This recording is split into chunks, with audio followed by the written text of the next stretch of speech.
Thank you. I apologize that we are officially to it's late, but thank you to everyone. Mostly, Millie Parker, and everyone filling in us who is out of the country for work. And first, I'd like to do the roll call and board. You want me to do that here? Sure. Dr. Benzie? Here. Ms. Carter? Here. Mr. Clemens? Here. Dr. Evans? Here. Ms. Jennifer Burnett? Dr. Furr? Here. Ms. Hinker? Here. Ms. Ito? Here virtually. Dr. Nash?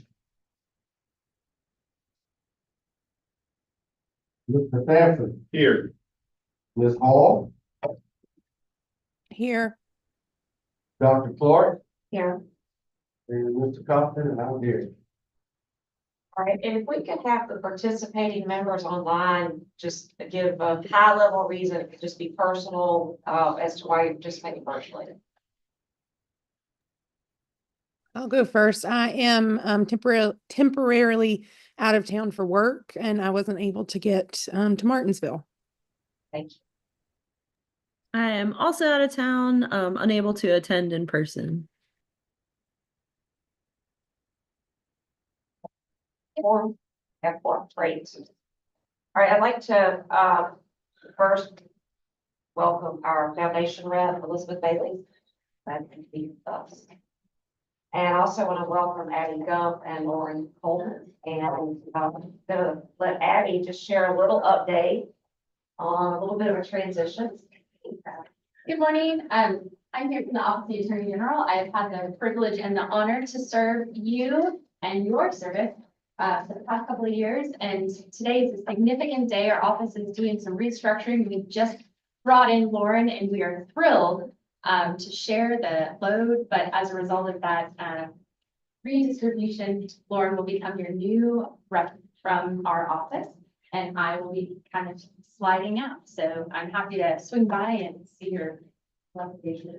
I'm hopeful that Lauren will be replacing me permanently after this meeting. Thanks. Yeah, I'm looking forward to working with all of you. Thanks so much for Abby, you're always there for us. Yeah.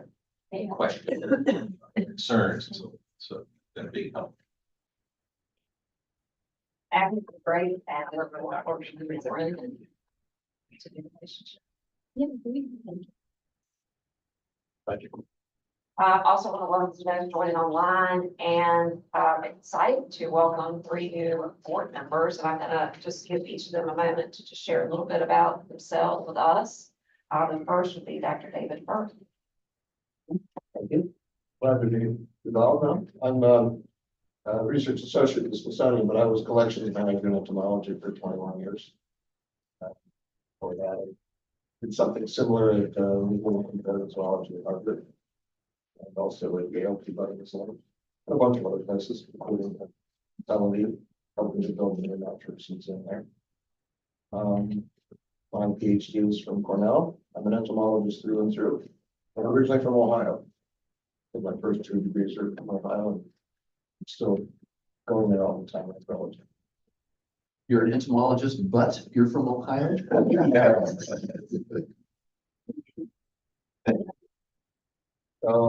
Anyway, there's lots more to talk about, but we'll do that as we go along. We'll be happy to get involved in this, particularly relevant to the research and collections. Welcome.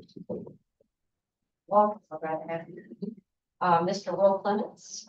Good morning. I am from Carson. There's a lot of maps around here, so it's kind of helpful. But that's a good thing. I see Dinwiddie on the map actually in the center of the screen.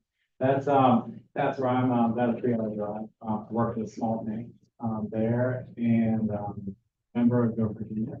Do not have a museum and research appreciator, not necessarily career.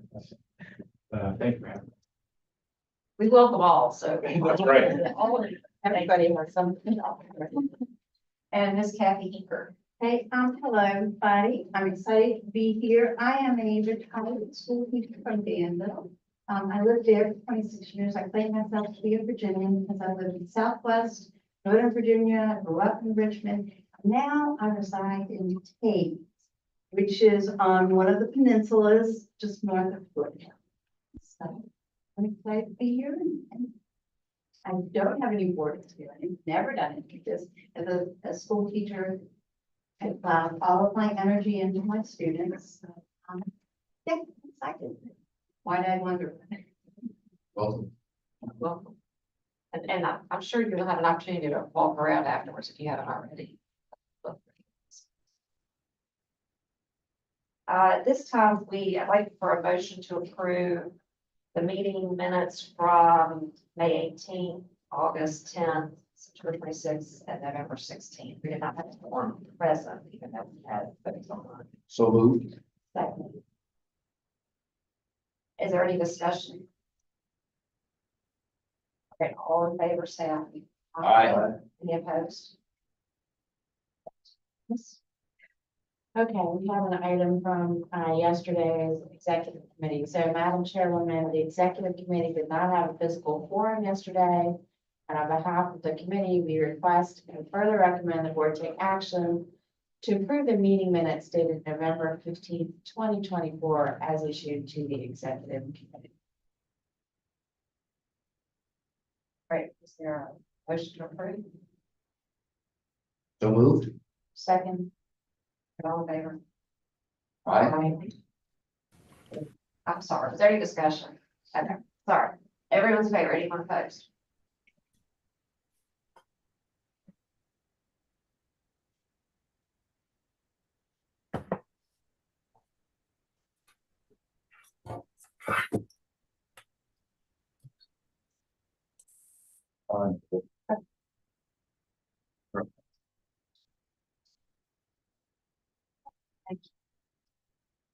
Okay. Hi, welcome, Carol. If you don't mind, if you could just give a high-level reason why you're not here, doesn't have to be specific. Good morning. I'm not there because you don't want me there. I have the flu. Okay, well, you're right. Okay. Well, welcome. We hope you feel better soon. Okay, so moving into my report, you have links, and thank you so much, Jennifer, for the links within the PDF. I'm gonna want to look at the strategic planning survey results. I'm just gonna give real high level because I had time to review this, and we came together last fall. And also thanks to Joe and staff for providing us an opportunity to provide feedback. But in essence, the purpose of our strategic planning, one, we will be aligning that with our AAM reaccreditation. They will be on site this spring, and we're going to pause strategic planning until we have them walk through and see if they have any feedback for us that we could incorporate into our plan.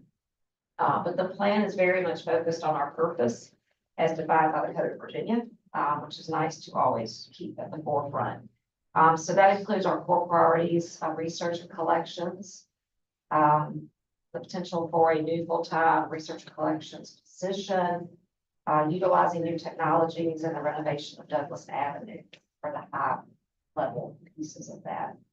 Of course, our education outreach and collaboration is critical to our mission, expanding outreach to our underserved communities, increasing field trips, continuing to track long-term educational impact of the experience. And also looking at cross-departmental collaboration and science outreach, which I think our team does a great job of combining exhibits, research collection, education, and even our events to pull more people in, and how those all integrate with each other and they're not separate silos. Also our long-term growth and vision. This of course includes physical digital presence and our Waynesboro development and the potential for Wilson Park connection, the Canopy Walk. And then the other areas, financial stability, public engagement, institutional leadership, and a stronger board collaboration. Joe has some things he'll share about that a little later. While these are part of a plan that we're pausing until we hear back or see if we have feedback, we're always looking to improve and continue progress as an institution. And I look forward to not talking, so I want to introduce the two folks. First is Jill Harris, who's with us, and she has been with the museum for 26 years. So I told her she has a full hour. Every week has ever done. 50 seconds. Welcome. Thank you. Like she said, my name is Jill Harris. I've been here for 26 years as the museum's registrar. I came here from the U.S. Holocaust Memorial Museum in DC. I worked there. And also before that with the National Park Service at Harpers Ferry National Historical Park, and also with the Museum Management Program of the Park Service in their Washington office.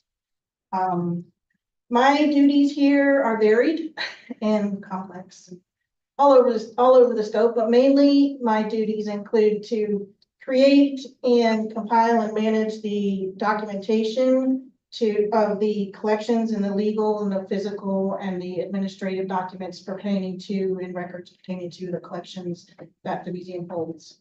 I also prepare condition reports, maybe photographs and documentation for acquisitions that come in or loans that are going out, incoming, outgoing loans. And I maintain the paper and the electronic records that deal with the collections in the museum and, collections in our care, whether that be a loan or something that's in our collections. I am the database administrator for the electronic collections management system that the museum puts a lot of our records into. And I have all the paper records in a records room in the back of my office area. I obtain the permits that the museum has to hold for threatened and endangered species that we house in our collections, as well as salvaging dead specimens that the staff might want to collect in order to add to our collections. So I do the reports for those and maintain those permits, filing and all that.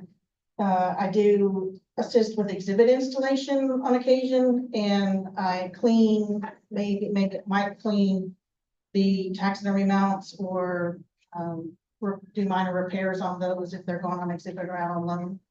And I might be asked to do some research on museum standards of care for various things like housing or exhibiting, mount making, that sort of thing. And do the temperature and humidity monitoring for the collections and the exhibit areas within the museum and see how those effects might be on the collections and the temperature, humidity, and light readings too sometimes. And I do the anoxic chamber that we have. I don't know if you know what that is. It's describe it. It's a large 10 by 10 by 12 or 12 by 12 by 10. I can't recall which. Big plastic cube that is in a room in the basement that we use to treat, it's not really a treatment, it's a process.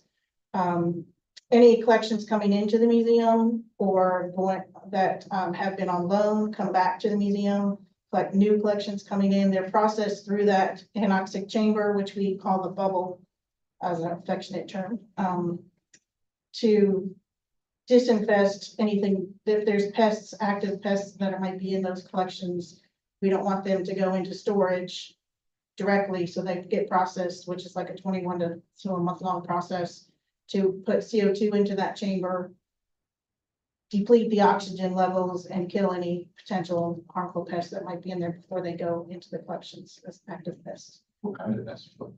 Insects, kill any, really. But it's like silverfish. Yeah, silverfish, yeah. Without Any pesticides. ants, sorry. Good. But we have had some wood go through there that had ants in, things like that. So like if there's a piece of wood that's on exhibit, it might run through there, prior so that it doesn't have any infestation in the exhibit area too.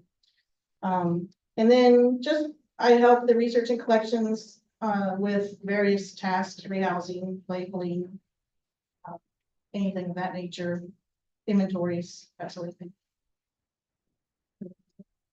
Thank you for your service. That's a long time. I enjoy it. It's awesome.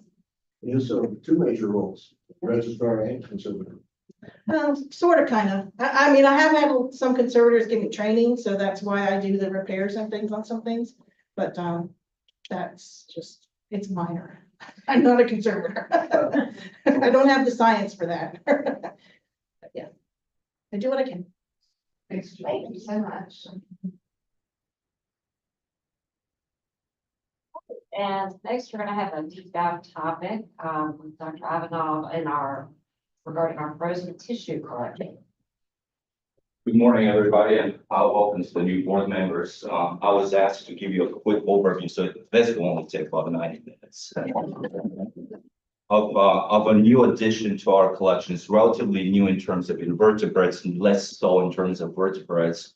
But before I get there, I just want to show you a few things, especially for those that have just started with us. This is an example of well specimens. That's what we refer to them as. This particular thing, a common sweat bee, a native bee, that is common all the way across the eastern United States, all the way west to Texas. Our collection houses nearly 3,000 specimens of this particular species. One type of preservation, probably familiar to most, is both the dry or the pinned collection. This is true virtually for most biological specimens. Either we have dry specimens, or we have fluid preserved specimens, and these are in different concentrations, typically of spirits or some kind of buffer, in some cases formaldehyde. And as opposed to the green sweat bee you just saw, this is the only specimen in the world that we have. This is a species of millipede that we described only about 2 years ago. It was collected back in the 60s in Ecuador. It was donated to the museum. It was not recognized as a new species, again, only about 2 years ago. So collections can provide novel information from specimens that have been there for a very, very long time. Mammals are preserved usually as study skins and associated skeletal material or complete skeletons. Birds, the similar way, although almost always the skeleton is still inside the study skin when we talk about birds. Herbs, reptiles, amphibians are typically preserved in some form of spirits again, or maybe even formaldehyde. Yeah, you can pass this one around. One thing is, this is what makes museums museums. It is our collections, it is our specimens. That's how we differ from discovery centers, science centers, and maybe other educational institutions. It is the research that is based on these specimens, the education that actually, all the outreach we do based on these specimens, and of course our exhibits. In most cases, only a very small portion of these collection is on exhibits at any given point. Small museums, anywhere between 20, 10% maybe of the museum's holdings. Large institutions such as the Smithsonian, 2, maybe even 1%, maybe even less. So a lot of what museums are is typically behind locked doors. These are not static collections. These are dynamic centers of research. Curatorial expertise changes. Our approaches changes. Our methods changes. Only about 6 years ago, we did not know about DNA. Now we're using it every day. And that actually what brings the topic for today's conversation is frozen collections. And I brought a few examples here. Vertebrates or ear clips from small mammals, mostly rodents and invertebrates.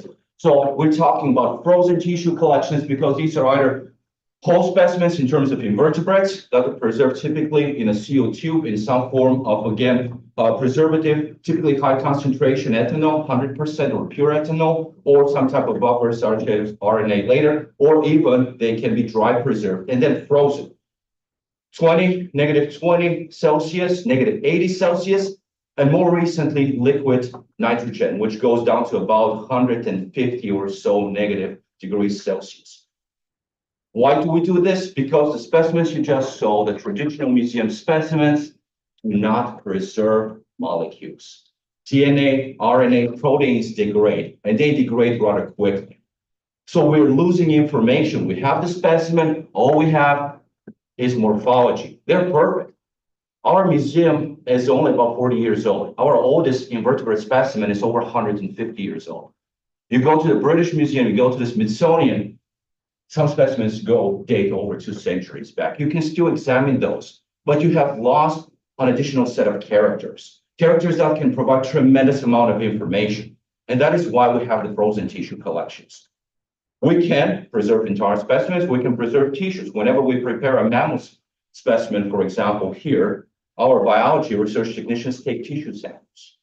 They take typically sample from skeletal muscle, from the heart, from the kidneys, liver, and in some cases even blood. And these are stored in those small vials that you see in our freezers. Our vertebrate collection has 7 -20 and 2 -80 freezers currently operating. The inverts have, well, because things are typically much smaller, we have 1 -20 and 1 -80 currently. What can we use these tissues for? We can use them in taxonomy. You can use them in systematics. In some cases, morphology doesn't tell the whole story. In some cases, we have groups of species referred to as cryptic taxa. You look at them, you can't tell them apart.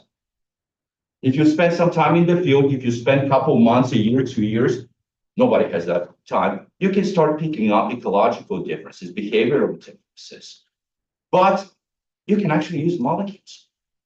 You can extract, amplify that DNA and compare it. It contains tens of thousands of additional characters. When you look at a specimen, yeah, you may note color, you may note shape, venation of the wings, but there's an infinite number of characters. Molecules unlock almost unlimited potential. You can tell these species apart. And then you can use these molecules to reconstruct the evolutionary history of a group. How do they relate to each other? Challenge hypotheses that were brought forward by morphology. You can use those to trace pathogens, bacteria, viruses. You can use these tissues to go back in time, pinpoint the origin of a particular disease. As a matter of fact, our curator emerita, Dr. Nancy Moncrief, which probably most of you know, they published a study only about 3 years ago looking at the spread of Lyme disease in Virginia and North Carolina using museum specimens, very similar to those ear clips that you saw earlier. They, however, did not have frozen tissues. They relied on museum specimen. As a result, about 10% of the samples they took, they could not amplify any DNA. It was already too far gone. So some of the older specimens dating back to the 1920s, they did not have any viable DNA. If we had frozen tissue collections, we would have had that information. Nonetheless, they were managed to show that Lyme disease was present in Virginia on the Eastern Shore in about late 80s, but it was not present in the western part of both North Carolina and Virginia. So the disease there now is a result of actually reservoirs, host, small, like white-footed mouse, and the bacteria that's responsible for this is actually more recently moving down the Appalachian Mountains. In addition, we can use this for conservation. Conservation based on genetic molecular data. Conservation genetics is huge right now. We can protect taxa. We can take samples of living critters. We don't even have to sacrifice these specimens. Ear clips or tail clips, small biopsies from the body. We can take these, sample hundreds, even thousands of specimens, and look at the genetic makeup. Is there any evidence for reduced genetic diversity, which will indicate some problems with a given population, which will result in increased mortality, especially juvenile mortality, or problems with disease susceptibility, or even mating, or even reduced population growth. And these all can be factors that can pinpoint at bigger problems. Has that population recently contracted due to maybe habitat destruction, maybe putting a new mole in the area? Is that related to climate change? We can go back. And not only that, but we can use that as data to reintroduce new individuals to that population, pretty much just increase the genetic diversity. And that's what Dr. Ariana Kuhn did in Alberta, Canada before joining us. She was heavily involved in the genomics of long-toed salamanders, which are endangered species in Canada, and trying to reintroduce and reinvigorate some of the populations that are present there. And this is what we know now. What we're going to know 30, 40 years from now, these samples still will be available. We can answer questions that we cannot even perceive right now. And that's why, yeah, it costs more from taking the samples, processing the samples, storing the samples, ultimately analyzing, extracting the molecules. But once these molecules and the sequences are available, we can upload those online and CBI, and they're available to everybody. Everybody can use them. Everybody can use our own specimens, although they don't have access to the physical specimens themselves. And again, I can talk for probably another hour. I know you're You don't have the time. I can, I'm not gonna do it. But one thing I also want to mention, I'm also an entomologist from Ohio. That'd be a tough one there. Thank you very much, guys. Does anyone have any questions Yeah. about the frozen? And you are always welcome, especially those of you that are newly appointed to the board. I can show you the collection. We can spend time, we can spend as long as we want, see the different things we have behind those closed doors. So Highly just let me know. Quick question, how do you decide how much tissue to collect in one of those frozen samples? How much do you need to do a DNA? Not much. Typically less than a gram will be ideal. In some cases, even less than that is more than sufficient. In terms of invertebrates, especially when we do millipedes, what we do is take 4 or 5 legs from one side of the body. These critters are bilateral, symmetrical, right? So if we take those legs and we need them for morphology, we'll still have the legs on the other side of the body. So as few as a few legs are sufficient to provide you with enough DNA that can be amplified and sequenced. So And not one that advantage much. then is the specimen can go on. Exactly. And there's been some advancements made in using dry specimen museums, but we can only go back to about the 90s. With the current techniques, we can extract DNA from them in many cases, not invasively. There's some maybe discoloration to the specimens, but they're mostly intact. But that's our cutoff. Frozen tissues will allow us maybe 50 years back those. I assume the freezers are on some sort of generator power? They're hooked up to a generator and they're all hooked on an alarm. So anytime power is out or something happens, they're malfunctioning, we actually notify to. Do we do, this is sort of goes back to what happened in Richmond. Do we do routine tests and checkups of our backup generators to make sure they're resilient? Yeah, there is a process of everything, from fire inspections to generator to, all the alarms and everything. So yeah, that's. That we test like quarterly or every 6 months to make sure? Yeah, it's one of the two. Okay. Maybe you can have a follow-up item on that at the next meeting and make sure we know what our plans are and accept all that stuff. Sure. Thank you. Yes, thank you. Gold. And to Cal's point, and I'm not over speaking, but if you're available or anyone's available after this meeting, you're here. We'd love for you to see what we're talking about, because what the public sees is just this much, and really the true work is behind the scenes. And then bringing that to life in exhibits for everyone. So we'd love for you to stay. I have something. I can't do the tour, but I'll go on it. Do you want that, Like, do today? they just walk through just to see? Yeah. Oh, yeah. And incidentally, since we're talking about it, a special request from Dr. Firth about, since he hasn't seen the Douglas Avenue building, we're gonna, do a quick walkthrough over there. So, maybe Ben, can you, facilitate, walk through the collections? Sure. Okay. Thank you. It's always great to hear from staff, and we're so pleased that your commitment to what you do and your passion for what you do. So a quick update on the status of board seats. Roberto Quinones and Sherry Jordan have rolled off. And Joe is working with Mark on the committee composition for our 3 new members. So we have subcommittees and he'll be appointing you to those. And as I mentioned earlier, it does not matter what your background is. We welcome all backgrounds and appreciation for science and what we're doing here. And it all contributes to the overall work. All right, General Assembly advocacy letter, right? Yeah, Jonathan, was gonna cover that. He, like Carol, has the flu, so he's at home. So you have an envelope, and with that envelope, you have several things, including, a thank you note for, a donor, as well as some notes on, what their getting is. So we appreciate some help with that. Second thing is in history, and the third thing is you're going to have, we've emailed the verbiage to you, there is a copy of a letter you modified to go to the Secretary Gadara, Secretary of Education, giving your support for BMNH to, at the completion of detailed designs, which will happen later this year, matriculate to the capital construction.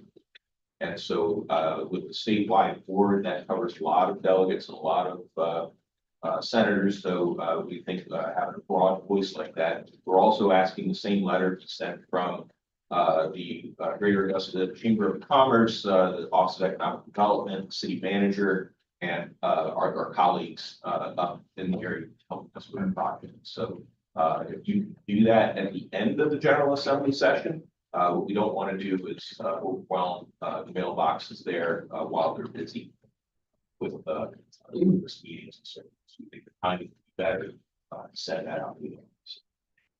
So, Yes. these letters that we're supposed to write, that I understand we're supposed to write before we leave. The amount that we're thanking them for is in here, or the thing we're thanking them for, the Yes. envelope. Okay, and what if we have 3 envelopes and only 2 notes? Okay, thank you. Does anyone want to trade me? I think, this one would be coming to myself from myself. Well, that's, Okay, that's something else. okay. Yeah, Yeah, no, the thank you notes are the cards. Oh, okay. yes, the Gotcha, So free. each card envelope is addressed. gotcha. You can turn that to the chapter. And are we signing these, like our name and then member of the board of trustees? Is that That would be perfectly appropriate. Okay.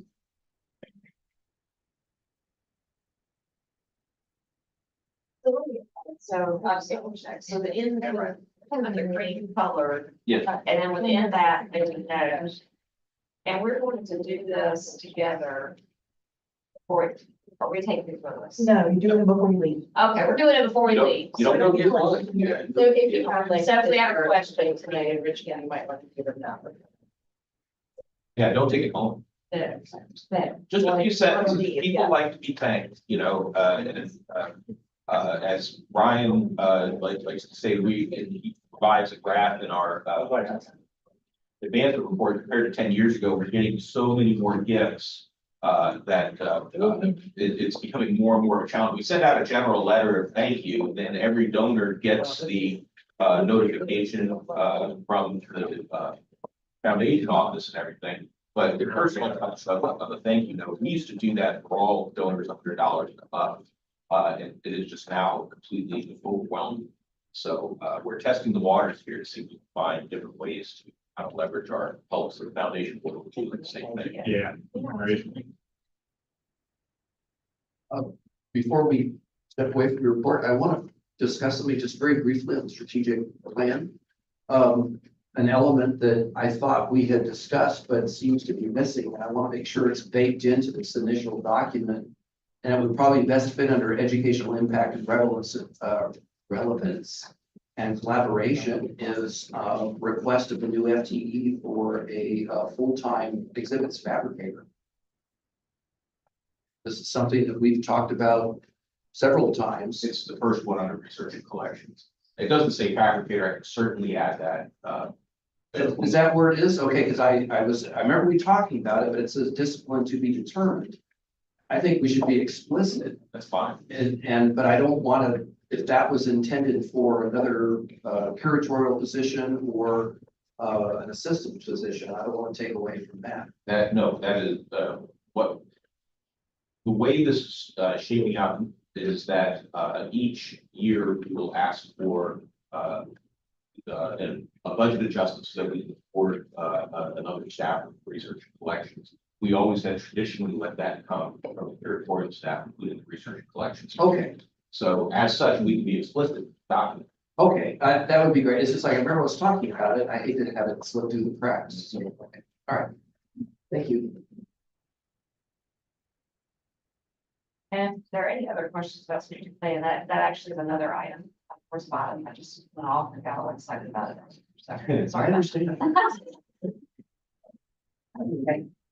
Okay, so we will work on those letters before we leave. If there are any questions, or if we need an extra envelope or letter. Okay, from the nominating committee, I want to read the slate of officers. This is for fiscal year 25-26. And that would include chair, nominating chairs, Mr. Hartfuss, vice chair, myself, secretary, Ms. Lauren Woodson Hall. And at the moment, the treasurer's seat is vacant, but we would take any nomination from the floor, or you could certainly reach out to Mark if you're interested.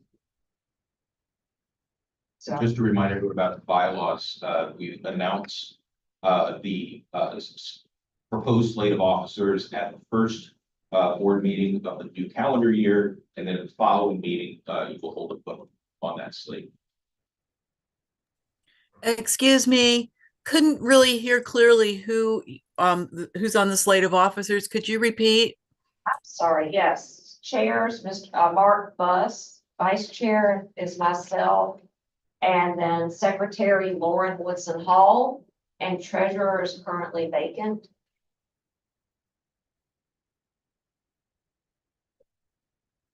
Just a quick note, and maybe this is more relevant to we have for you members.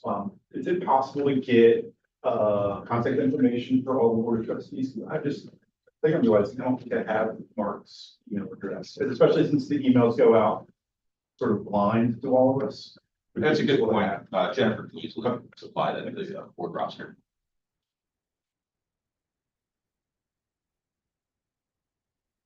Name below the thing, are we writing to the name or to the thing? Like Ernie's Family Foundation from Smart, am I writing it to Mr. and Miss Smart, and to Miss Smart? Or- Yeah, I would write it to Thank you.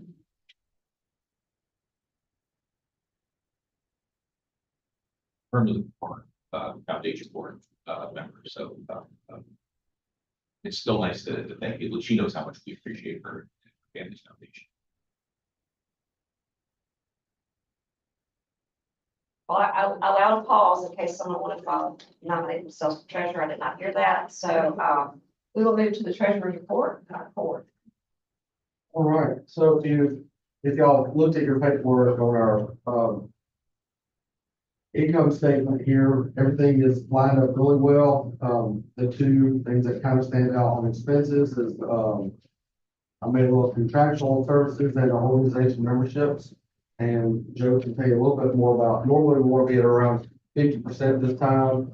Our contractual services were at 85 and we're a little over on memberships. That's mainly because we pay everything in advance. So that'll line back up.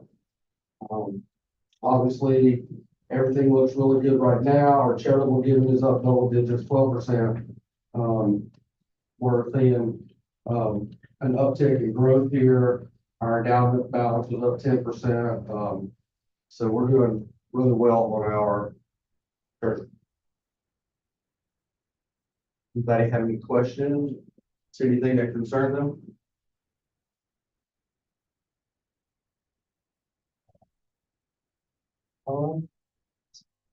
And then we need a motion to approve the financials. I move that we approve the financial as presented. Second. Any discussion? All in favor, say aye. Aye. Aye. If there's all positive. Thank you. Second director. Yeah, I'm gonna do something a little different this time. We get that document shared. I think it's a good time to do kind of a high level history of BM&H and where we've come from over the last decade and a half. And so Ryan's going to share the document which you have in your board report. We're going to scroll down to it.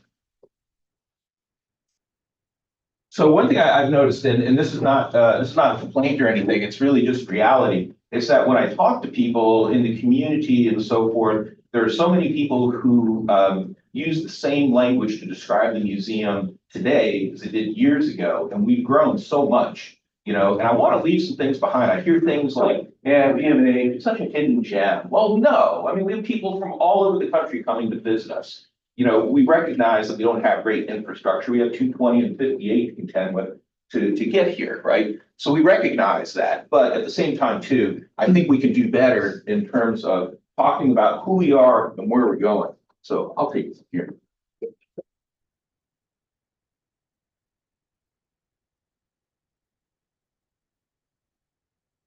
All right, so let's talk about our general fund balance.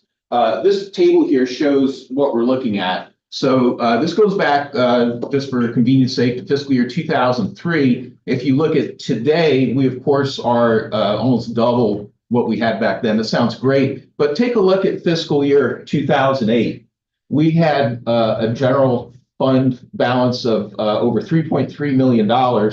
Today, all these years later, it's at 3.2. If you take 3.8 and you communicate that in modern dollars, that's 5 million. So theoretically, if we continue to increase our general fund appropriation over years, inflation impacts things, as expenses grow and our mission increases, right? We should be at $5 million, right? So 3 million, this last fiscal year 23, is the first time we broke 3 million. So that's good, right? But at the same time, too, can we do better? And I think we should. I think we should communicate that. We're running this building at significantly less money than we did, whatever, 17, 18 years ago.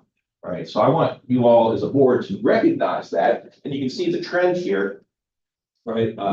We had that crash following 2008, and we're just now in kind of linear, boring fashion getting back to that, right? I think we've been very good to the Commonwealth, but maybe now is time that we communicate our mission more strongly and, tell people that, if you want a highly functioning organization that is an essential government function according to the Code of Virginia, we should have a higher general fund balance to do what we're doing. This table here shows our endowment. This is good news. So just this past quarter, we exceeded finally $1 million in our endowment. So back in 2010, when I started, the endowment was about $30,000. So it's a bit of a difference, right? So that's good. Now, Ford asked a really good question. I wasn't prepared to answer it, right? But he's like, well, geez, Joe, it's going to take us another 15 years to get another $1 million. Well, the good thing is it shouldn't, right? So if we continue this chart, if we continue with the same rate of giving, which hasn't really been anything extraordinary, but we have planted the seed in the community that we do accept planned giving initiatives. So people can leave us in their will. They can take out an insurance policy for us. And Ryan has done a great job of communicating that to our donors. And so these are starting now to come in. And we did a little campaign. That's the $19,000. We did a little campaign as we're approaching $1 million. And we asked our best supporters, hey, help push us over the top. And they responded.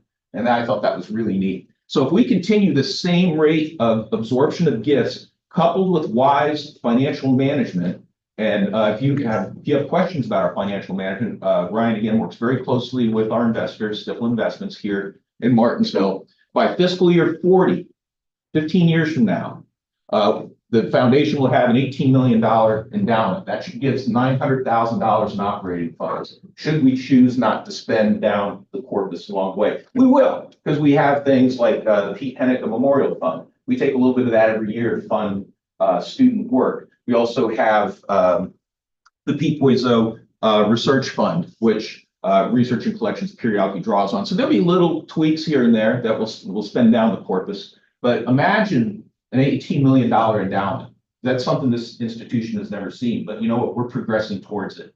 And so 15 years from now, it's going to be a brand new day.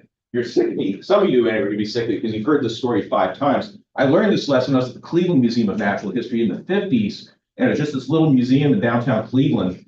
The trustees, looked at each other and said, look, if we want this institution to grow, we need an endowment. And so they knew what they were doing was not going to benefit them. They were going to be long removed from the museum by the time the endowment was all effective. During the 2000s, when I worked there, the endowment was at $180 million. And it was it was 70% of the operating fund, right? That's the same kind of future that we're working towards today. So this shows the power of logarithmic growth. Right. And Ryan, when you calculated this, we've been going gangbusters on our percent return each year, correct? Yeah, so this is based on the historical average annual return if that continues over the next 15 years. Right. And so we're not going aggressive here. We're not, making big assumptions that we're going to get $1 million gifts or anything like that. Just continue the steady pace, the steady march forward. Got a couple more here. Research and collections. I put this in here because I think amongst the trustees, Art is one of the most passionate about his contributions to the committee work here, and I appreciate that. Going back, I don't remember now, it was over 10 years ago, the board, did tell me, Joe, we got to do what we can to bring back collections and research, because when we had retirements in the late 2000s before the stock market crash, there were retirements, but those positions were never filled, right? And then one curator kind of drifted away, another one died, and so our curators emeritus were no longer available. So we started taking some steps, and so you can see in 2010 we had 5 curators and just 4 support staff, including Jill. Right. By 2015, we still had 5 curators, but we added 2 more research staff. Here in 2024, we have 7 PhD level researchers plus 10 support staff. Some of those are the Cultural Heritage Monitoring Lab, but also we've hired Marshall Boyd. So we have been growing that, and the objective here, and as you can see, as Art pointed out in the strategic plan, that we're going to be requesting that FTE. And that's so important because it's not just about having care for our collections. The curators support our exhibit installations. They support the exhibit content development and so forth, right? They're huge part of the reason that our festivals are so successful. People like rubbing elbows with these people. So growing that portion of the staff, growing any portion of our staff would be beneficial, right? But growing the research staff pays multiple dividends. And then, Brian, I don't know what you want to say about social media outside of the fact that it's kind of exploded in recent years. Yeah, I think overall our marketing staff does a great job. It's everything we do is targeted. So some things we put out organically, which means we don't put any money into it, and a lot of things we do targeted ads, social media ads. The great thing about that is you're able to really target audiences, regions, demographics. So I think Zach Ryder does a great job leading that effort.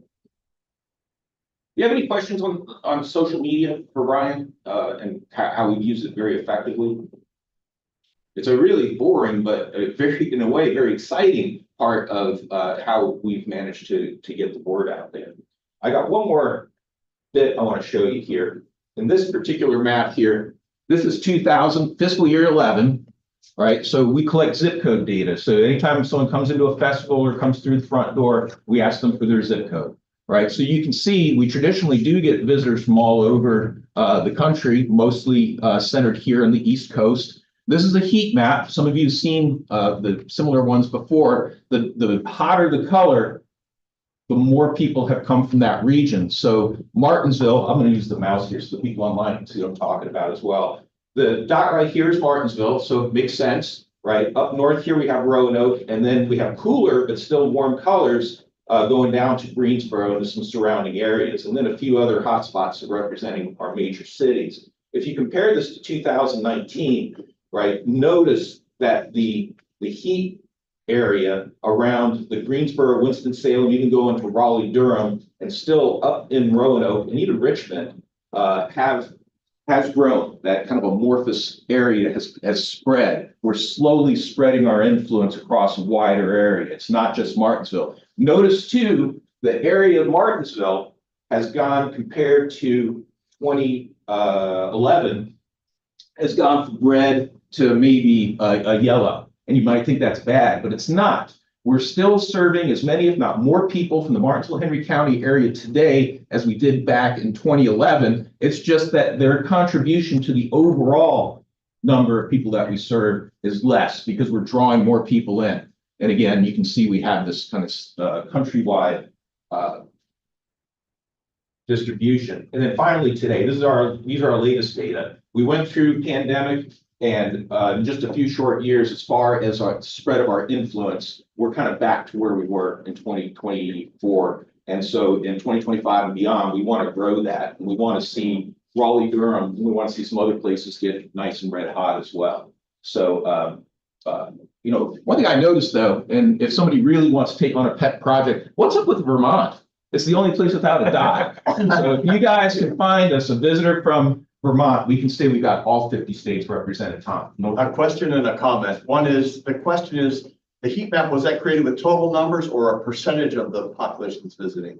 Or what is that? Total numbers. Total numbers. Yes. So overall, the total is higher in 24 versus 11, or is the total? Oh, the total is higher. Yeah. Okay. My answer to your question. And then, yeah, I think so. And then a comment, and I made this comment last time, I see the Shenandoah Valley, I'm being a homie, I know, but I see the Shenandoah Valley there, it's a light blue, but it's stronger than what was there before, so I think we're spreading the word there as well. 100%. And if you look at Ryan's advancement report, the map that he shows, this past quarter showed 8% of our total visitation originated in the Shenandoah Valley. Yeah, thank you. Any other questions or comments on this? Thanks for pulling it all together. I hope this gives people confidence to say, we should never be apologetic about, our existence. And, it does take time for an institution to grow, evolve, and mature. And we're well on our way, and again, just believe it or not, right here in Martinsville, there's just another bit of good news. I don't know if you read the Cardinal News article, for those of you who might subscribe to that Martinsville hasn't really been growing in population, but the population has been getting younger, which is really weird for Southwest Virginia. We have more and more young people coming here. I just think that there are things that, I think we need to rethink our language and how we describe our mission, our impact, and our efficacy, especially when we go talk to the General Assembly and shoot for that $5 million in general fund. When we go to the donors and say, hey, we need you to leave a bequest for us for the future, even if it doesn't affect you and it won't affect me, right? But for future boards, for future employees, most importantly, for future visitors. Is there any conflict between wanting more support from the general fund and at the same time that our endowment grows and has the capacity to cover that shortfall? I wouldn't go and brag about the endowment just yet. We don't have to report that to them. I do remember years ago, incident, I don't mean to bring up sad news, but some of you I know had met him in the past, but George Lester, who named the Borns are Lester Paul How Nature Works, he died yesterday. So it wasn't unexpected, but it was a sad day. Nonetheless, he provided a really important gift for us because due to that stock market crash in the late 2000s and so forth, and the foundation was in the middle of a capital campaign. It didn't raise all the money that it was anticipating for good, for obvious reasons. The challenge there is that when I started here, we were in debt, hundreds of thousands of dollars. And, that's a tough road to hoe, to come and tell people, hey, donate to our debt, right? But we were able to tell people about the future and growth and come on, we can do it. And the community did it. And George was a big part of that. He wrote a really, substantial check to help us out. And Richmond caught word of that and they brought it up. Yeah. So we do need to be careful about our messaging, especially since it's up to the foundation and it's up to you. If you see a need that, hey, can some of the foundation revenue from this year, not foundation revenue, some of the endowment revenue from this year, can we use that to take care of this need, right? That's a message that can come from the board to the foundation and that they can consider it. But it is up to the foundation. Currently, we're continuing to grow the endowments or in growth mode. So that's except for the couple of restricted accounts, it's not really impacting our operation. So we get the general fund level up now before the endowment gets to the point where we can do that. Yes, sir. There's no more debt, correct? No, we don't use that word here.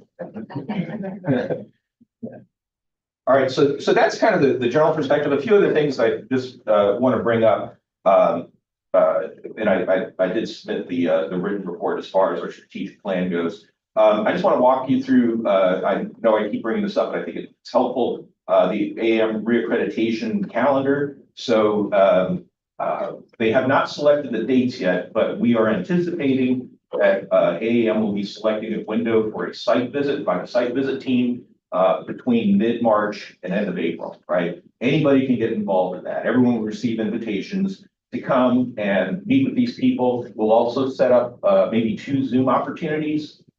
So they'll be here for 2 full days. And so for folks who can't travel during that time, we'll set up a half-hour time period where they'll have a chance to ask questions, get to know you, and so forth, right? We're going to be inviting foundation board members to be part of this, and we'll also be inviting some of our community partners to be part of the conversation. So they're going to then submit their report. We should find out about our reaccreditation in mid-summer. I fully am working forward, anticipating that we're going to receive reaccreditation, but every good site visitor, site reviewer, I should say, Even if they don't find red flags or yellow flags or anything like that, they should still find areas of concern. Like I know the curators have talked to me, Joe, eventually we're going to need to upgrade our collections database. So that way it's more forward facing to people who want to gain access to it. Well, that's great. Modernization is always good. If I were a site reviewer, I would put it in there. And why do I put it in there? Because I want to help them out. If you have it documented, right, that helps with your fundraising opportunity. Same thing goes with the use like we talked about in research and collections. They're going to get a tour of Douglas Avenue and they're going to be like, they have fully committed to renovating Douglas Avenue. We recommend the state of Virginia continues to support that effort, right? So this is something that will also shape our strategic plan. If there are a couple of things in there, maybe we decide after we read the report that maybe the collections database or something else that they bring up should be part of the plan. So that's why we're going to wait until the November board meeting to finalize the strategic plan for 2025 to 2030. And we'll vote on it and we'll create both a digital copy and a hard copy, and we'll create the hard copy in such a way as that it can be a leave behind for the 2026 General Assembly session. So, so that kind of ties in strategic planning with accreditation. So is that clear? Everyone kind of understand what's going on with that? All right, once I know something, we'll share that information. Another thing that in a way is related, and this comes from last board meeting, you asked staff to put together kind of a board engagement document, and that is the green bit here, and it's in the report as well, is it? Okay, we'll make sure you have a digital copy as well. But these are various ways. If you're thinking about, hey, how do I become engaged with the museum more than just attending a board meeting every quarter? There are various ways you can do it. We've listed some of the upcoming events. So we have festivals, Speakeasy on Starling later this month. We have an exhibit opening in a couple of weeks, and then we, of course, have our various activities in the Shenandoah Valley with the Waynesboro Science Outreach Trailer and our lecture series. Having board members come and talk to people, like I know Art came to one of our festivals and stood out front and talked to people, and he was learning a lot about who our audience is, right? And I thought that was great, and I think it also illustrates the commitment that the board has to the success of the institution. If you want to talk to some of our strongest supporters, let's say, the middle one, natural history of food, that's brand new. This is experimental. We're gonna start a series. We're gonna work with a local chef. The natural history of food is gonna be a themed nighttime event. And the first one we're gonna do on October 4th is the natural history of chocolate. And it's going to be both fun, informational, but maybe with a glass of champagne. And then it will be followed by a 7-course meal where every course will be influenced by chocolate, cocoa, or some derivation thereof, right? And so it's going to be high end. It's going to be at least $100 a ticket. Our chef is going to use all quality ingredients and everything, and it should be no impact on the staff. We'll have a couple of staffers there free of charge to be there for troubleshooting. Callie and I will get a ticket. But if you want to come and engage, if people buy a ticket to this, they're really into it. And it'd be great to interact with a board member. So please keep that in mind. As this takes its final shape and everything like that, we'll communicate the details. We have a number of, we're just generally calling them campaigns. If you want to get involved in talking to specific donors, we can set that up. Particularly ones that might be donating towards the endowment and so forth. And of course, with BMH Waynesboro, whenever we're green lighted following working drawings to begin breaking ground and so forth, the foundation will have to engage in a multi-million-dollar campaign to match what the state would be contributing. For those of you new, it's roughly, we're in the $30 million range for the project. The foundation has committed $2 million. The city of Waynesboro has committed $1 million. So we have to find that $2 million. And we have board members and nonprofit partners up there who helped us begin to identify who those people are, who the corporations are, and so forth. That's something that you can be involved in as well. And we've already talked about, as far as museum financial health, the annual appropriation. I think it's a good message when we talk about the significance of the work that we do. And my third bullet under annual appropriation is just remember we're a need to have organization, not a nice to have. We are an essential government function. And then lastly, staff salaries. We do have a budget adjustment that has been submitted through the offices of Senator Stanley and Delegate Phillips, who are our local representatives. and that is to bring up some of our staff to, I wish Jonathan was here to explain it, but there's a, Ryan, you remember the specific terminology, the Fair Wage something Act? Minimum fair wage, so it's a cutoff point where folks would, earn overtime versus comp time. So it's moved down to the folks who's over 50. And so we're asking them to bump up some of our staff because not being able to give comp time, some of our staff is operationally a problem that we have to overcome. We have some other strategies, right? We've got some backup plans in place, but that will help there. This adjustment will also help some of our most underpaid staff. That includes Christie's team. So these are things that we need to use some certainly advocacy for through, you can ask us to be conducting salary surveys and so forth. And lastly, ways to give to BMH, we just basically outline them. They are underneath our giving page on the website. Cord brought up a thing. There's a strategy some board members have used to contribute, say, to our annual fund. That is, many of you who travel, which is almost all of you, you'll fill out your reimbursement forms. Some, it's completely up to you. Some board members have taken their reimbursement, and let's just say it's $100. What they then do is they write a check to the BMH Foundation, which becomes unrestricted funds for the museum, right? So they turn in that money. So that's one way of doing things. Again, you don't have to do it. Every one of you has your own comfort zone and how you give. Right, but Cord asked if I would cover that. I got that right, Cord. All right. Don't forget matching gifts too, like if I give, my company matches it. So don't, but you have to fill out a form to get it matched. So don't forget if your company does that to match. Excellent. Thank you. All right, and then the last bit that I wanted to cover for my report, you'll notice a couple of items behind you. Underneath that plexiglass bonnet is a first edition Thomas Jefferson compendium. It is Notes on the State of Virginia. It's the first English edition. We had a generous donor on the foundation board. I think we have them right over there on the left, right? So we had Randy and Martha Rollins provide the funds that we were able to research opportunities to buy that book. And we bought this in preparation for VA 250.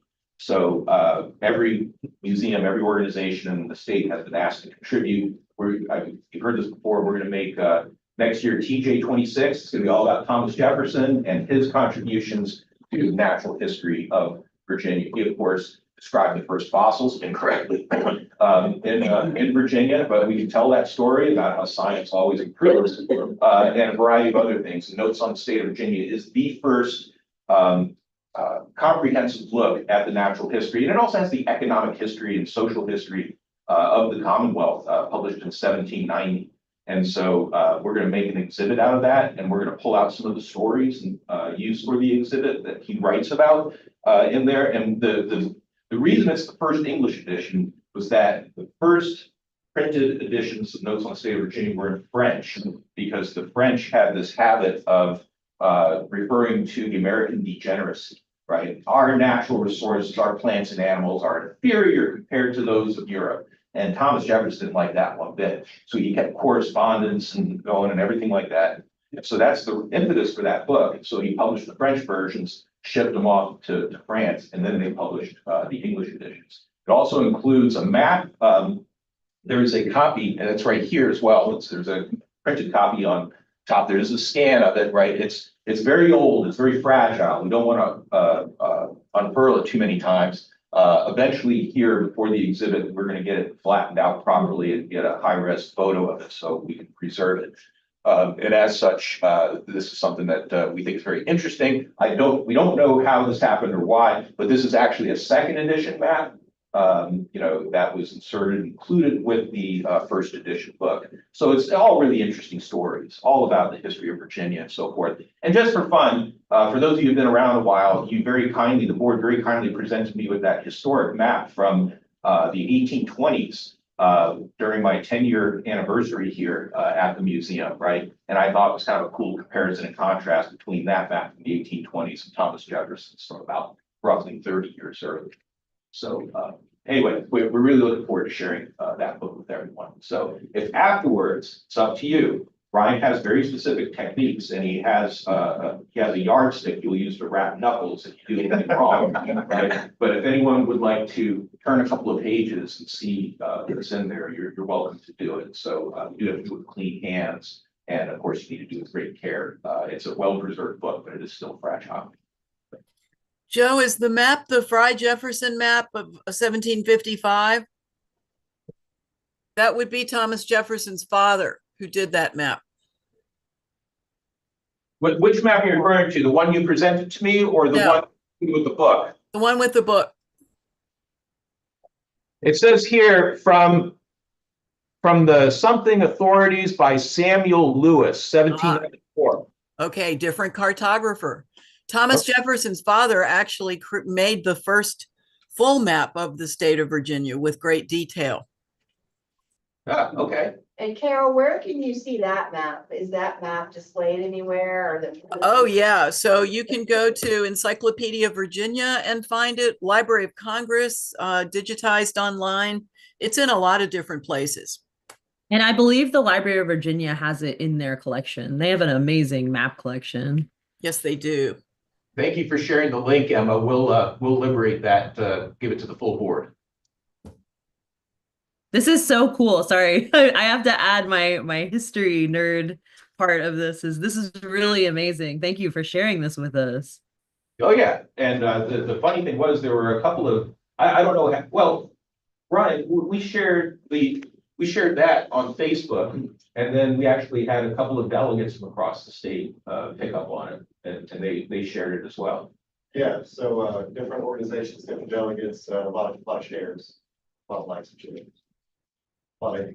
So well worth the investment. And Randy and Martha, that's their great. So in that little inset picture to the left is Dr. Bassett, but the two tall guys in the back, that's their grandkids they brought for, we had purchased it. We never even opened it up. They were the first ones to open it up and check it out. And there's a little bit of marginalia in there. We don't know what it means yet. And there's also clearly, I forget his name, but one of the owners has his name in multiple times. So we're trying to find out who that might be. So figure out a little bit more about this book. So, yeah, our first rare book. So we're illustrates we're a growing organization. Does anybody else have any other questions about my report? I'm going to turn things over to Brian for the advancement report. Well, a lot of information has been covered already. I know Ford, you highlighted a few of the big picture numbers, but referring to the advancement report, so overall, like Ford mentioned, charitable giving is up, not only in terms of dollar amounts, but number of gifts. So we track that as well. So that's great news. Through the second quarter, we're doing really well. One of the best first and second quarters we've ever had. That's everything from annual fund gifts and memberships all the way up to larger capital and grant gifts as well. Visitation is continuing to grow, so we're up 5% over last year. We want to continue that growth and speed it up and do what we can, but it's a combination of festival visitation and just everyday visitation. So steady growth there. We have to continue that. Memberships is up, so the festivals again are a good selling point for that. But families show up, individuals. A lot of times it's cheaper to get a membership the entire year versus paying admission just that day. So staff do a great job doing the quick math and communicate that to families. Several partnerships coming up and in process. So supporting research and collections, education, exhibits, capital gifts. In addition, we just got a renewal from Hooker Furnishings. They are a traditional supporter of the Museums for All program. So they just renewed a partnership, but it's a combination gift for that plus CHML. So they're very interested. It's kind of unrelated, but they're very interested in Hayden and these teams' work. So they want to support that as well. Mentioned several partnerships coming up as well. We're going to update and resubmit a congressionally directed spending request for the Young Explorers Center. So of course, that's the former library space to be transitioned into that. That'll be coming up later in February. So we'll work with legislators and staff on that and move forward with that. As far as upcoming events, we've talked about a few. The exhibit opening reception is February 13th. So that's the preview reception for members and supporters.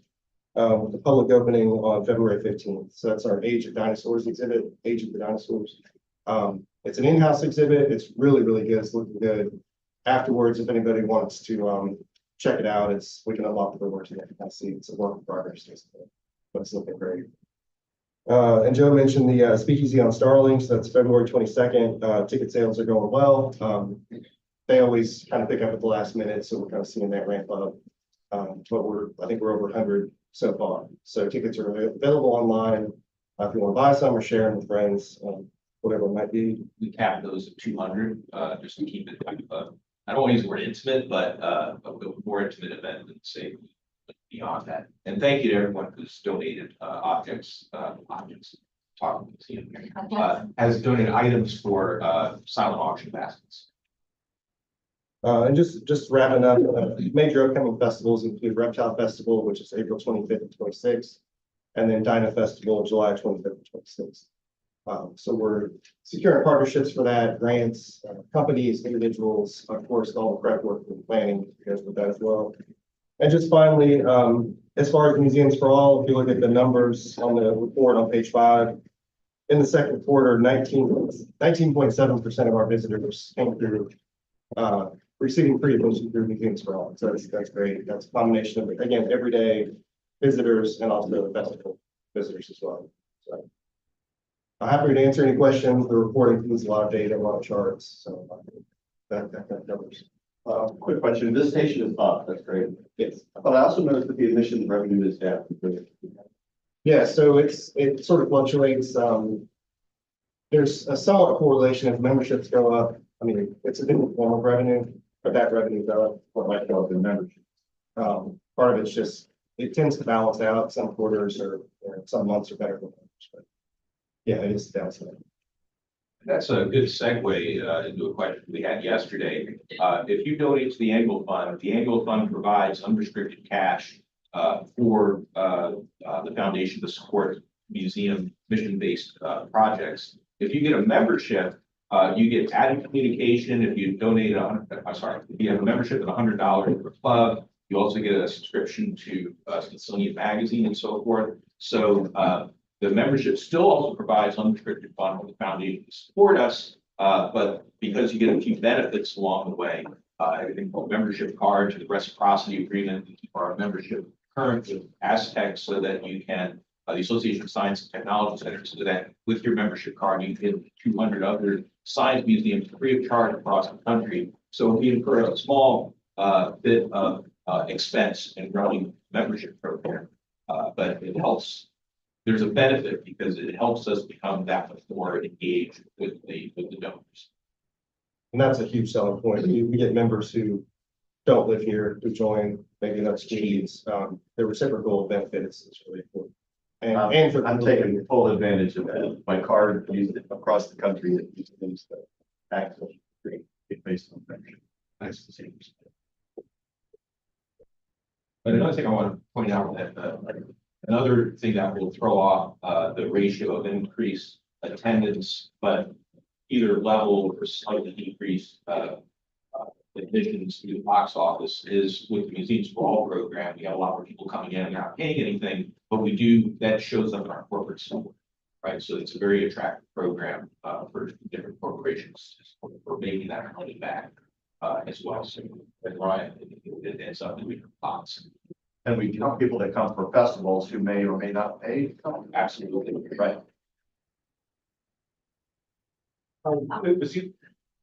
Well, I was just gonna reference that, based on our board makeup last year, so that would not include our 3 new members, that 25% of our board was a member, 75% was not. And if you're not sure, I encourage you just, you walk out to check. I know when I'm annoyed, it's when I'm here. So it's not necessarily January 1st. But museum membership really is the lifeblood of this organization. That's beyond what we give, donate to the fund or the foundation. It's us engaging and increasing those numbers. And so if you're not sure if you're a member, I'm just gonna guess 3/4 of us aren't. And just if you would just check on the way out, it's really simple. And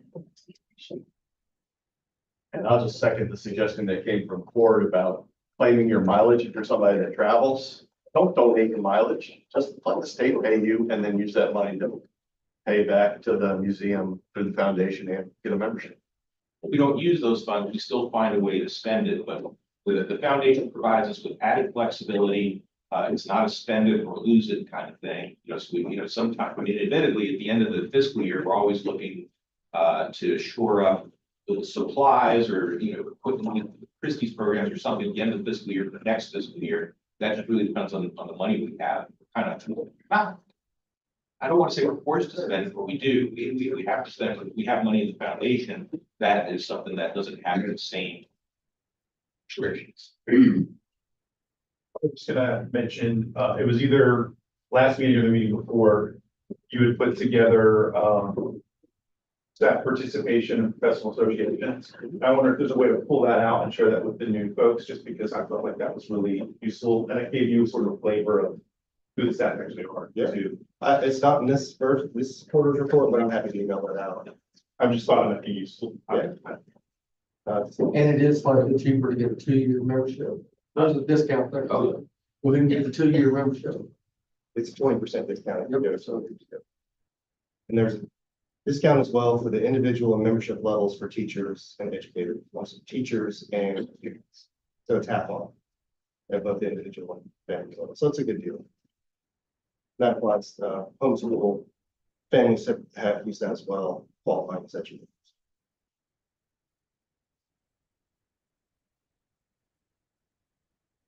Questions?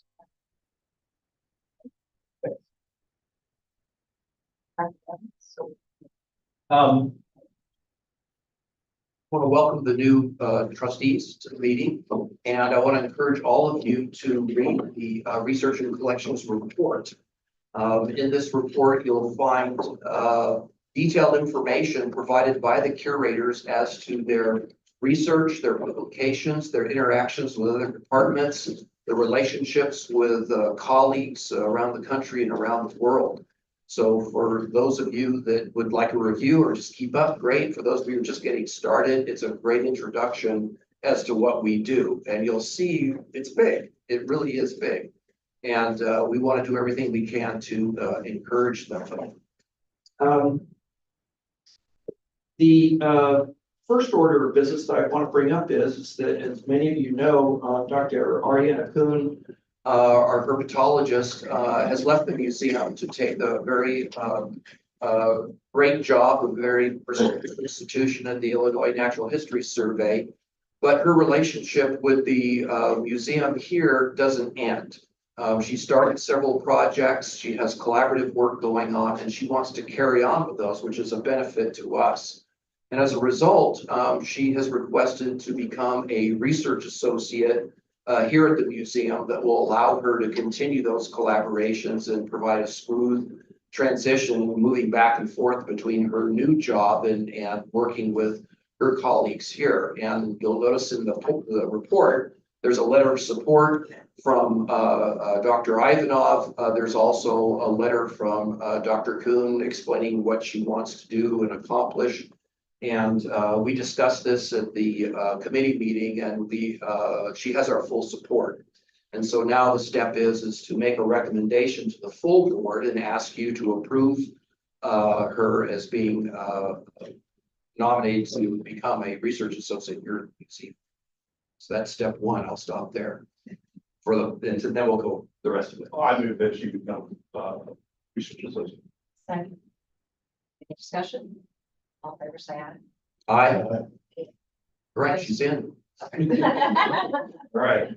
And I neglected too to say, I want to thank Ben Williams, the science administrator here, for all his help. Not only does he wrangle all the quarterly reports from the curators, so to give us a real good look at what's going on, but he also diligently records the often spontaneous outbursts and utterances that are given at the committee meetings, and does a great job in communicating what we're discussing. And that's no small thing. One of the sobering reports in the packet, if you haven't read it, again, you should, is that we're running out of space for collections. And we've been talking about this for some time. And now we have some numbers to attach to it. It's real. So what we're looking at now is next steps. The curators have provided us with a space assessment looking at different aspects of their collections and the various capacities. And for example, archaeology is 98% full. There's no place to add any more artifacts. This is serious. If we're to maintain our vitality and relevance and fulfill our mission as mandated by the state of Virginia, we need to have these space for these collections, not only in our acquisitions, but also properly care for the material that we already have. So this is a serious thing. And what we discussed is that now that we have this space assessment, we can assess these numbers. What are the next steps? And in short, what we're going to do is start collaborating with the facilities committee as part of their mandate to be looking at the overall growth of the museum and start looking at different ways that we can accommodate growth of the collections. And this is going to be a multi-pronged effort. One of them, of course, is the refurbishing of the Douglas Avenue facility. I know many of you have had a chance to go over there. Some of you haven't seen it yet. This was the original site of the museum. It was an elementary school before that the museum moved into in the late 80s, early 90s. And that's where the museum was and the collections until they moved to this building in 2007. We still have this building, and it's an important space, but it requires a lot of work to get it up to museum standards, and that's what we're doing now. And so we're looking at the next, what we've asked the curatorial staff to do is to look at the collections as they are now and begin thinking about what elements of the collections could be stored at least temporarily at the Douglas Avenue facility. And of course, this determines what spaces in the Douglas Avenue facility have to be brought up to speed in order to accommodate those collections. There's a lot of balls in the air, if you will. But we're going to begin collaborating with the facilities committee to start moving forward. And of course, the basic planks for this are in our strategic plan. And we have a scope of work coming up with a contractor for Douglas Avenue, and the needs for the museum, as we more clearly identify them, will be folded into that scope of work. So these are things to be watching for. And we plan to have a joint meeting of the facilities and research and collections committees in May to begin moving this forward. And this, of course, will fulfill our requirements or our strategic plan, our 5-year plan that's coming up. And also it's going to help fulfill a lot of the things that we want to do, that we need to do for our accreditation coming up. So this is an important thing. I'll stop here by saying is that in my mind, and I think in the minds of many of the other trustees, it's the commitment and passion that we've put into Waynesboro. The expansion of the museum to house collections requires that very same commitment and passion. This is our next big thing. So that's where we're headed with this. So we would welcome anyone's participation to serve on either of those two committees or provide either one of us with input if you have some ideas or just want to be involved in some way. We'll figure it out. We're building it. And it's not meant to be exclusive at all. If you want to be involved, we'll get you involved. Thank you.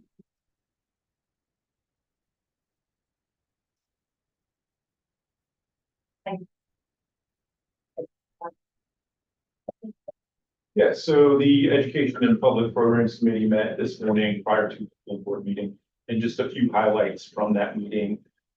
One is Christy and her staff have unfortunately been working a little understaffed the last few months, but they are back up with a third educator now. Annabelle Seacreast has joined, a recent grad from Eastern Tennessee State, degree in biology, started in mid-December. So they're getting a little bit of relief, and we're able to accommodate some more of those education programs having that third person involved.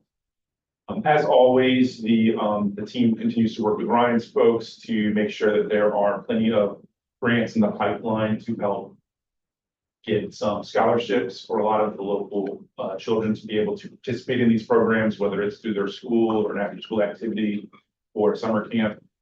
So they're constantly seeking out those opportunities and then using those funds once they do come in. And just one fun note, Christie worked with Dr. Pritchard and made a 3D printed source wall for folks who are coming in and manipulate. So they can't really touch the actual phosphate, because that would be bad. But they can have the equivalent, like down to the microscopic level. It's really cool. I don't know if she's added. It's fun to pass around and see what it's like, because it reminds me of that Jurassic Park moment beginning of the movie. These years for what did that was fantastic.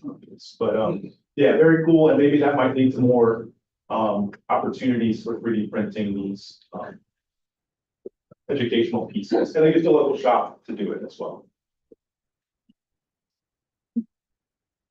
That's it. Here. It's a finish it. Yeah. Any questions for me or for Christine? Thanks.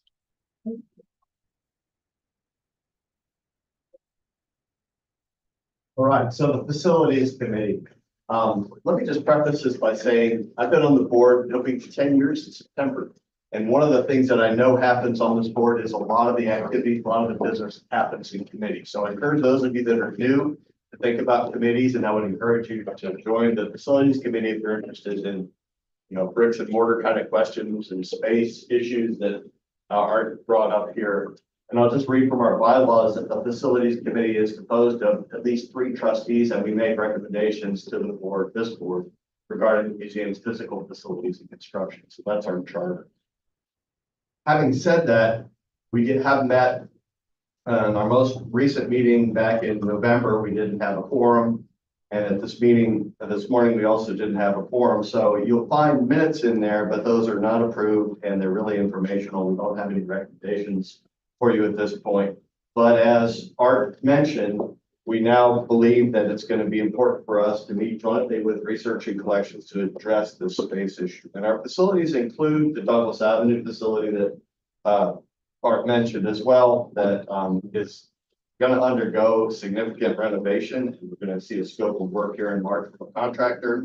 So following that, and together with the report from our Research and Collections staff on the need for space, we're going to try to put those together and make sure that that process is married with an understanding of what we need in terms of as that space gets redeveloped, restored, renovated. On top of that, the facilities committee also considers happening here. The most significant project currently is our education pavilion, which if you haven't had an opportunity to, you can look out the back door here and see the state of it. I think we'll have more opportunity to discuss that in a little session. And then the facility that we're planning in Waynesboro, which is now represented by this interpretive trailer that we inherited with, from the Museum of Fine Arts. And we're going to be renovating the maintenance reserve funds that has given us a physical presence that we didn't have before. So those are really the 3 things that the facilities committee has been looking at. You can look at the minutes. As I said, they're not final, but that's really all I have unless there are questions. Tom, if I may, if you all can hear me, one thing to keep in mind regarding space in particular, and it ties to Waynesboro, there has been no natural history museum in Shenandoah Valley, and yet there are people coming out of the woodwork with collections. I was contacted by the Shenandoah Valley Gem and Mineral Society because they've got members who want to donate collections. And of course, we've talked about the archaeology collections that keep popping up.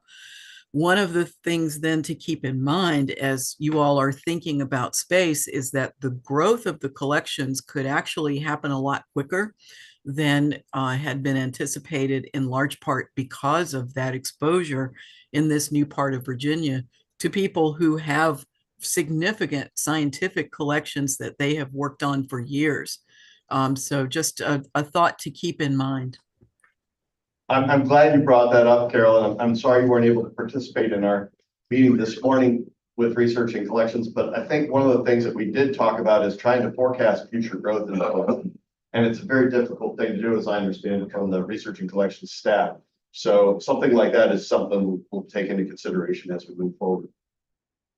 Carol, do you know of people in particular? I mean, maybe if this is something that people are seriously thinking about, they need to reach out to the appropriate curator sooner than later to at least let them know of their interest or intent, and that will help the curators plan accordingly to give the proper attention to these important collections. Oh, sure. And regarding Gem and Mineral, I think JMU has the beautiful Gem and Mineral Museum, but now that Lance Kearns has retired, a lot of those networks have started to break down. And so those are some of the folks who want to donate. But yeah, I can start putting together a list of names for sure. That would be helpful. Does the Wayne facility have any collection storage capacity to speak of? We are not designing for that. We're designing entirely for exhibit space. They are going to, within the working lab that will be publicly visible, they're going to include a couple of lane cabinets for the preparation, more to support things like interns, or even if somebody does donate something to the museum, it can be temporarily housed there before moved to the main facility. The other advantage to compiling a list of people that want to potentially donate is those also might be people who are willing to, together with their donation, provide support for building up collection space. So our advancement director might be interested in that list of names as well.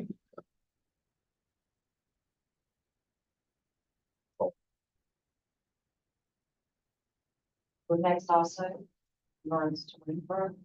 And the Waynesboro committee is an ad hoc committee for those, again, who are new to the board. It's not in our bylaws, but it was created to advise, advocate for the expansion of our facilities to include a branch campus at Waynesboro. So as the name suggests, advocacy means that we're also in front of our legislators and giving them information as the process goes forward. We are currently through detailed design, and as you heard earlier today and had at the table in front of you, what we want to do next is advocate for the capital outlay budget to include this project in the next biennium. And as Joe detailed in his executive director's report, it's a $30 million project, $2 million to come from the foundation, another $1 million in support from the city of Waynesboro.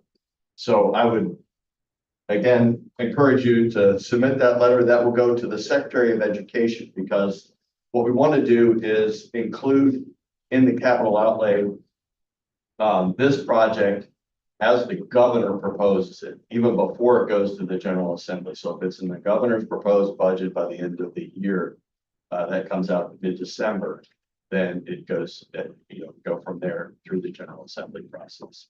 So that's what we're asking you to do with that letter to the Secretary of Education. But you don't want us to send it to the end of the General Assembly. Until the assembly wraps up, which would be February. Yeah, it's a short session. Yeah. And just related to that, we don't want to wait too long, right? So to send it out, say, in March or early April timeframe is the time to do it, because this administration has pushed budgetary calendars up into the calendar year compared to past. So we want to make sure that we have our requests in due time. So give us a date. Is it possible to send an email and say, please send between now and March 3rd? Sure. Do you mind just to make sure? And on top of that, like some bullet points or even a discussion outline. There's a The draft. draft letter is pretty Draft good. letter. Yeah, but you can certainly personalize it as you see fit, and that's the intent too, is But we're looking at March to get that done. That's what you're saying. I would say between March 1st and April 1st. Okay. Okay, March. month of March. That said, we have been, and I'm saying that's, I guess, specifically for myself, I've been in Richmond advocating for support of the museum with my legislators, not specifically about the Waynesboro thing, but certainly about a budget amendment for our educator salaries. And Senator Stanley and Delegate Phillips patron those budget items. And so we're looking forward to how that plays out in the General Assembly process. So that's the only active thing that I'm aware of regarding the museum in terms of this particular short session of the General Assembly. But next year, be prepared for an all call to help us with getting this capital outlay across the finish line. The updated contact list for all the trustees, will that include our delegate assembly participation as well? Previous comments, yeah. Yes. Great. And it's also a pretty straightforward thing if you go to who is my legislator. Yeah. To just put in your address if I know who that is. I am a scientist by training. I am not a lobbyist, but I've learned an awful lot about how the sausage gets made in Richmond, having worked on this project for quite a while now. So if anybody has questions about how to do that, or if they want an overview on the history of the Waynesboro campus, I'm happy to provide that and include, if you want to, a tour of Waynesboro and why it's important to the Waynesboro. So I don't have anything else that was already reported. Okay, the last item before we go to closed session, strategic planning committee. I just want to reiterate two components of the draft that we are looking at, and those are the last two components, and that's board engagement and institutional advancement. And those are the two pieces that we are directly involved with. And I first want to thank everyone who served and who is beginning to serve for your time, because that is the one resource that we all get the same amount of. 24/7, we all get it regardless of where we live, how far we travel, how much we earn.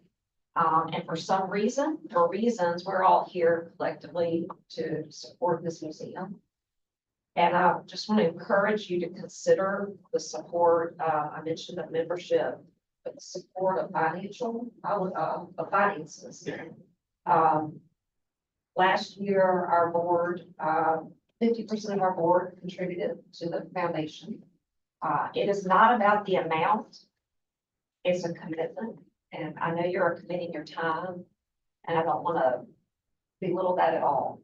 But when we go to grant funders or major donors, and part of the application is 40% that you're going to give, or part of the application isn't, but we want to say we have 100% more giving. It matters, just like a forum matters, just like we don't want to show up if people aren't here, we can't have a forum. So Jennifer did a great job, and I think she did in collaboration with Brian. For those of us who served on the board last year, this envelope with our name is for us, just as an FYI as to what we contributed when our last donation was. And I would just like to encourage you again, it's not about the amount, just the commitment from the board that we're committed and that we have 100% forward commitment through funding support.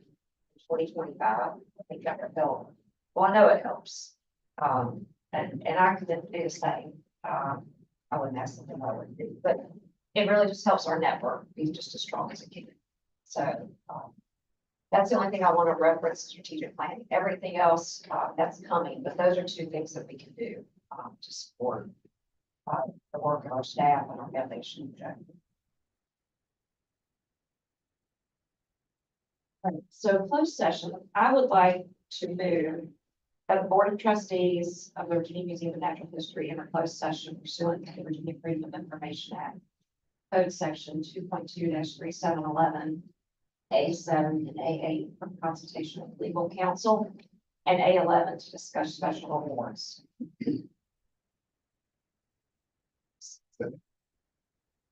All right, and all in favor?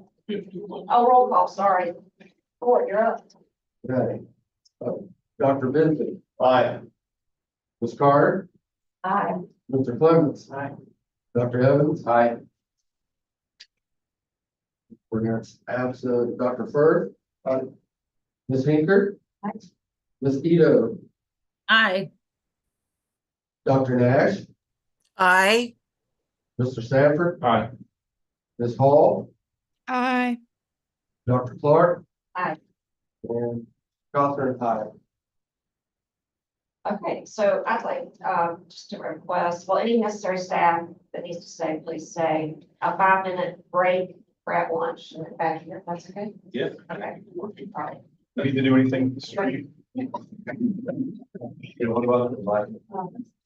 Yeah, I know that they talked about, so I think they're working some magic right now. Yes.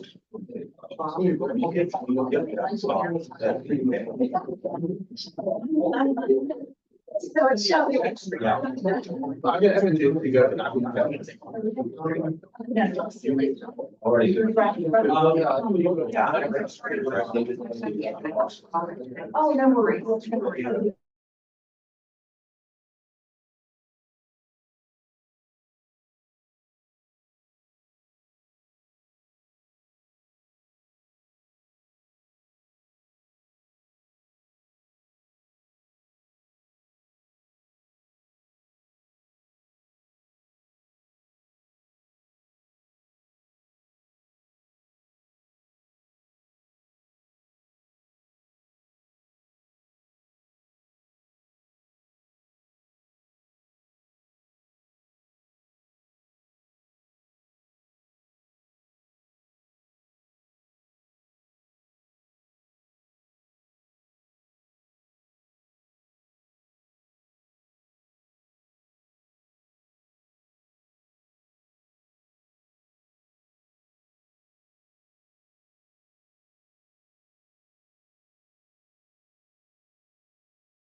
to Freedom of Information Act.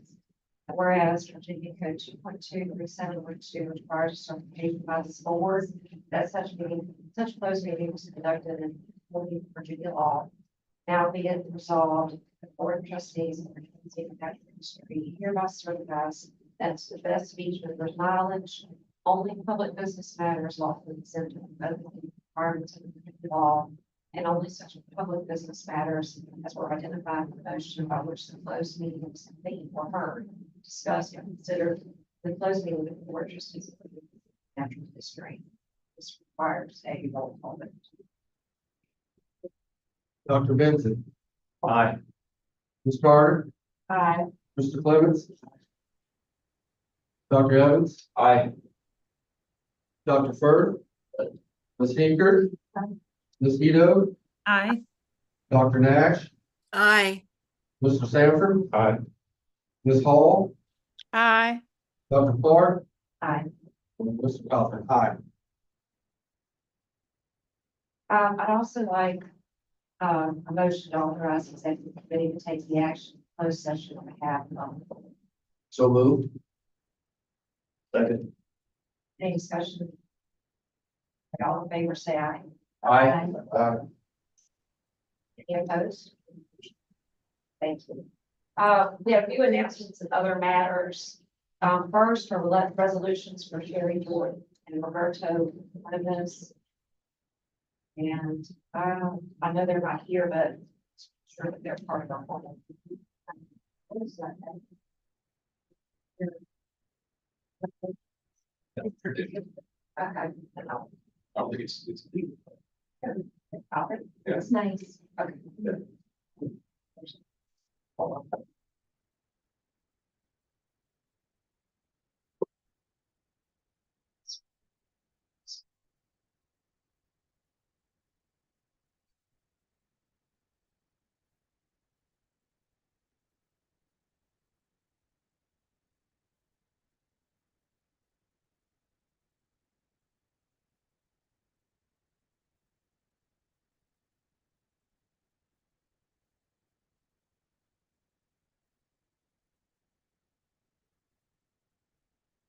Okay. Sorry, hyperlink 103 is almost. might be my motion. Yes. Okay.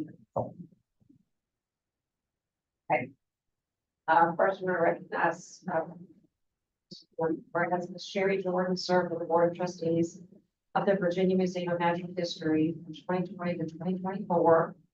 Whereas Ms. Jordan worked tirelessly to ensure the museum engaged in its mission to interpret Virginia's natural heritage in global context in ways that are relevant to all citizens of the Commonwealth. Whereas Ms. Jordan was an enthusiastic advocate for the Virginia Museum of Natural History across the Commonwealth and the Virginia General Assembly and Lake. Whereas Ms. Jordan expertly provided strategy and advice to the staff and board regarding museum budget and agency management. Whereas Ms. Jordan contributed to the strategic planning of the museum, ensuring an ambitious agenda ahead. Therefore, be it resolved that the Board of Trustees of the Virginia Museum of Natural History hereby express its appreciation and admiration for Sherry Jordan's leadership and dedication to the museum's board. Look forward to her continued connection to the mission of the museum. Until this first day of February 2020, in Virginia, by unanimous vote of the Board of Trustees of the Virginia Museum of Natural History. And Mr. Jimenez, whereas Mr. Roberto Jimenez served on the Board of Trustees of the Virginia Museum of Natural History. Whereas Mr. Jimenez tirelessly to ensure that the Museum of Natural History engaged its mission to interpret Virginia's natural heritage in a global context in ways that are relevant to all citizens of the Commonwealth. Whereas Mr. Jimenez applied his extensive nonprofit experience to providing guidance for budget and museum management. Whereas Mr. Jimenez expertly provided strategy and advice to the staff and board regarding government relations within the Commonwealth. Whereas Mr. Quinones contributed to the strategic planning for the museum, development of diversity, equity, and inclusion best practices, and advocated for a strong connection of our operations to Code Virginia. Therefore, be it resolved that the Board of Trustees of Virginia Museum of Natural History hereby express its appreciation and admiration for Mr. Robert's leadership and dedication to the team's board. Look forward to his continued connection to the mission of the museum. Done this first day of February, Virginia, by Dennis, Board of Trustees, and Museum of Natural History.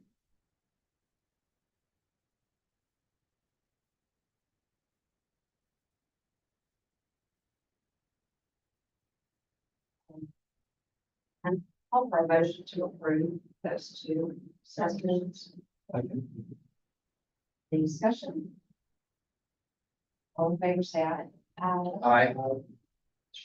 Any opposed? We reach out to them to like, say they should pop in and say hi. I feel like they need to say hi. Maybe it's just me. Yeah, I agree wholeheartedly. Was kind of abrupt on both fronts, so we pass that along. Yeah, that's basically very positive. Well, they're not part of the board, so they can join us by Zoom. That's right. They have to say the entire time. Just quick reminders that the age of bachelor supporter reception date change, that's now February 13th from 5:30 to 7 if you're able to attend. And public opening of age of dinosaurs is now February 15th at 10 a.m. And as Joe and Ryan mentioned, the speakeasy event is February 22nd. If there are any donations that you'd like to make for gift baskets of all sizes, those would be appreciated. And of course, you're welcome to attend as well. Just let Joe know. And, okay. All right, we'll get a picture later. You have to be official. Stay left.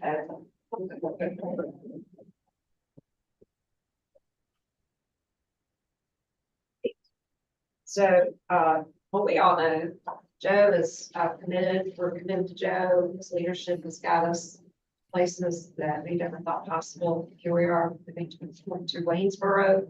So we just want to thank you to the day. 15 years of service. That's awesome. We appreciate everything you do. Really appreciate Thank you.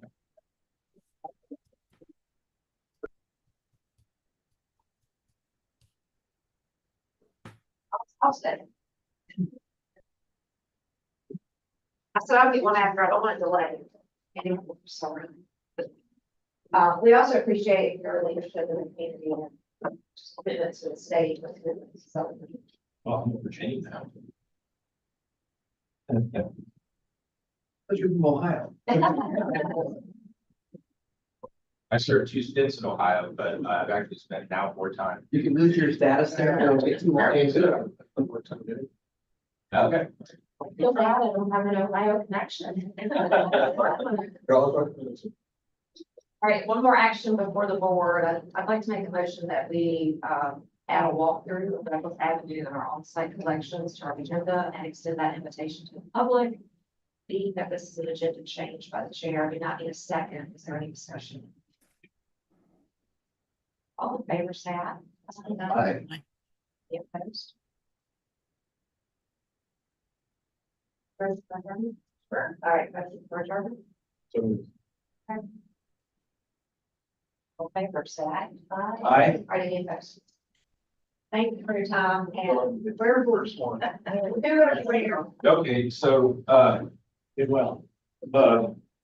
I'm taking David Park over to Douglas Avenue, here momentarily. If you want to join on that, tour, please feel free. Ben and Jill, will leave people back in the collections. If you haven't seen the back of house, especially for our new board members, they got a short tour back there yesterday. Christy will show off the